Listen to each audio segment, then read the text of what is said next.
Hello hi നമസ്കാരം. എല്ലാവർക്കും താരൂസ് വേൾഡിലേക്ക് സ്വാഗതം. ഇന്ന് നമ്മുടെ അതിഥി മലയാളികൾക്ക് ഏറെ സുപരിചിതനായ സാഹിത്യകാരൻ, കാരുണ്യപ്രവർത്തകൻ, കലാകാരൻ, സിനിമ സീരിയൽ നടൻ എന്നീ നിലകളിൽ ഏറെ പ്രസിദ്ധനായ ശ്രീ കൊല്ലം തുളസിയാണ്. അദ്ദേഹത്തിനെ കുറിച്ച് പ്രത്യേക ഒരു ആമുഖത്തിന്റെ ആവശ്യമില്ല. അദ്ദേഹത്തെ നമുക്ക് താരൂസ് വേൾഡിലേക്ക് സുസ്വാഗതം. തുളസി സാറെ, താരൂസ് വേൾഡിലേക്ക് സ്വാഗതം.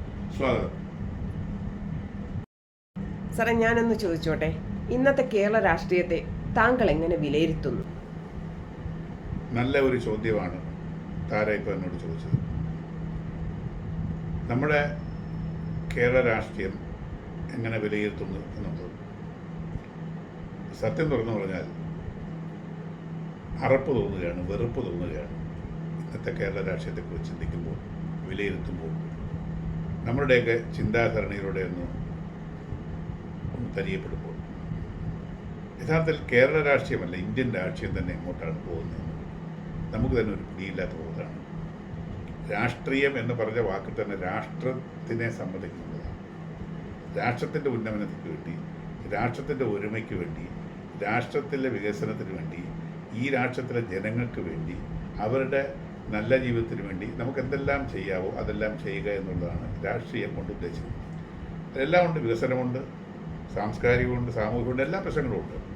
പക്ഷേ കഴിഞ്ഞ 75 വർഷമായിട്ട് അല്ലെങ്കിൽ 70 വർഷമായിട്ട് ഇവിടെ ഭരിക്കുന്ന രാഷ്ട്രീയം, അത് ഇടതു മുന്നണിയോ വലതു മുന്നണിയോ BJP എന്തോ ആയിക്കോട്ടെ, പൊതുവിൽ പറഞ്ഞാൽ ഇന്നും പാവങ്ങളായിട്ട് തന്നെ ഒരു വിഭാഗം അവശേഷിക്കുന്നു. ഇത്ര വർഷമായിട്ട് കുടിവെള്ളം പോലും എല്ലാവർക്കും കിട്ടാത്ത അവസ്ഥ, ജോലിയില്ല, ജോലിക്ക് നല്ല വേതനമില്ല, ആകെപ്പാടെ അസ്വസ്ഥരാണ് ജനങ്ങളാകെ. ഇപ്പോൾ കേരളത്തിലാണെങ്കിൽ ഇടതും വല്ലതുമാണ് കഴിഞ്ഞ വർഷങ്ങളെല്ലാം മാറി മാറി ഭരിച്ചിട്ടുള്ളത്. ഒരു മനുഷ്യനെ സംബന്ധിച്ചിടത്തോളം 70 വയസ്സ് എന്ന് പറയുന്നത്, അല്ലെങ്കിൽ 70 വർഷം എന്ന് പറയുന്നത്, അവൻ്റെ സകലകൊല്ല ബുദ്ധിമുട്ടുകളും പ്രയാസങ്ങളും മാറി അവൻ വളർന്ന് വലുതായി കുട്ടികളെ പഠിപ്പിച്ച് അവരെ വിവാഹം കഴിപ്പിച്ചു, അവരുടെ കുട്ടികളെയൊക്കെ ജനിപ്പിച്ചു, പിന്നെ അവസാനം സ്വന്തമായി സന്തോഷമായി കഴിയുന്ന അവസ്ഥയാണ് 70 വയസ്സെന്ന് പറയുന്നത്. അപൂർണത. മറ്റു തരത്തിൽ നമ്മളെല്ലാം പൂർണ്ണതയിലെത്തുന്നത്, അത് രാജ്യത്തിൻ്റെ ആയാലും രാഷ്ട്രത്തിൻ്റെ ആയാലും പ്രദേശത്തിൻ്റെ ആയാലും 70 വർഷങ്ങളെന്ന് പറയുമ്പോൾ പൂർണ്ണതയിലെത്തുകയാണ്. നമ്മുടെ ഈ കൊച്ചു കേരളം കഴിഞ്ഞ 70 വർഷം കൊണ്ട് എന്ത് പൂർണ്ണതയിലാണ് നേടിയത്?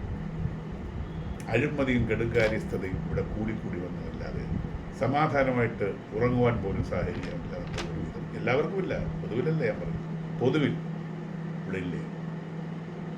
ക്രൂരമായ കൊലപാതകങ്ങൾ, അഴിമതി കൊണ്ട് നിറഞ്ഞ രാഷ്ട്രീയം, തെരഞ്ഞെടുപ്പെന്ന് പറഞ്ഞാൽ പണം ഉണ്ടാക്കാനുള്ള ഉപാധിയായി മാറിക്കൊണ്ടിരിക്കുകയാണ്. കുറേ നേതാക്കന്മാരുണ്ട്, ആ നേതാക്കന്മാർ കയറിയിടം മൂലം അവസാനം മരിക്കുന്നവരെ അവിടെ തന്നെ ഇരിക്കുന്ന ഒരു സംവിധാനമാണ്. അവർ വിട്ടുപോകുന്നില്ല. രാഷ്ട്രീയത്തിൻ്റെ സുഖം, ഭരണത്തിൻ്റെ സുഖം, ഭരണശിലാകേന്ദ്രങ്ങളിൽ ഇരുന്നു കൊണ്ട് കോടികൾ സമ്പാദിക്കുവാനും അത് തൻ്റെ കുടുംബത്തിനും പരമ്പരാഗതമായി എല്ലാവർക്കും കൊടുക്കുവാനും അതുവഴി പാർട്ടി വളർത്താനുള്ളൊരു ഒരു ഒരു മാർഗമായി രാഷ്ട്രീയ പാർട്ടികൾ ഈ പ്രസ്ഥാനങ്ങളെ ഉപയോഗിക്കുന്നു. അതെല്ലാ പാർട്ടികളും ഉണ്ട്. ഞാൻ ഇടതും വലതും എന്ന് പ്രത്യേകിച്ച് പറയില്ല. കമ്മ്യൂണിസ്റ്റ് പ്രസ്ഥാനം നമ്മുടെ ഈ രാജ്യത്ത് വന്നു, നമുക്ക് ഒരുപാട് നന്മകൾ ചെയ്ത ഒരു രാഷ്ട്രീയ പ്രസ്ഥാനം, സാമൂഹികമായ ഒരുപാട് മാറ്റങ്ങൾ നടത്തിയതാണ്. നമ്മുടെ ഭൂപരിഷ്കരണം ഉൾപ്പെടെയുള്ള എല്ലാ കാര്യങ്ങൾക്കും, അടിമ ജോലികൾ ഉൾപ്പെടെയുള്ള എല്ലാ കാര്യങ്ങൾക്കും എല്ലാവർക്കും സ്വത്ത് വീതിച്ചു കൊടുക്കണം, എല്ലാവരും ഒരുപോലെ ജീവിക്കണം എന്നുള്ള മഹാ ആശയത്തോട് വന്ന കമ്മ്യൂണിസ്റ്റ് പ്രസ്ഥാനം ഒരുപാട് കാര്യങ്ങൾ ചെയ്തു. പക്ഷേ അവരിന്ന് എന്താ ചെയ്യുന്നത്? അവരിന്ന് മുതലാളിമാരായി, മറ്റുള്ളവർ തൊഴിലാളികളായി.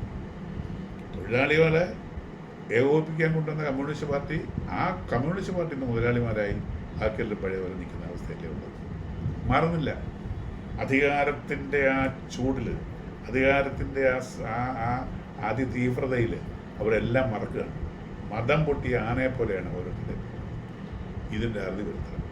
അതുകൊണ്ട് എൻ്റെ അഭിപ്രായത്തിൽ വിലയിരുത്തൽ, ഈ രാഷ്ട്രീയ പാർട്ടികൾ ഒരെണ്ണമോ രണ്ടെണ്ണമോ ഒഴിച്ച് ബാക്കി എല്ലാത്തിനെയും നിരോധിക്കണം. ഒരു നിരോധനം ഇവിടെ വരണം. അതാണ് ആദ്യമായിട്ട് എനിക്ക് ഇന്നത്തെ രാഷ്ട്രീയ നിലയെക്കുറിച്ചുള്ള വിലയിരുത്തൽ. അങ്ങനെ നിരോധനം വന്നാൽ ഇന്ത്യയിലായാലും കേരളത്തിലായാലും 1-2 പാർട്ടികൾ മാത്രമേ വരൂ. പിന്നെ എത്ര പാർട്ടികളാണ്? എത്ര നേതാക്കന്മാരാണ്, എത്ര മന്ത്രിമാരാണ്, എത്ര MLA മാരാണ്? ഇവരെങ്ങനെയാണ് എല്ലാവർക്കും ലക്ഷ്യം ഒന്നാ പണം ഉണ്ടാക്കുക. അതൊന്ന് മാറ്റണം. അതിനൊരു മാറ്റം വന്നേ പറ്റൂ. അതാണ് എൻ്റെ വിലയിരുത്തൽ.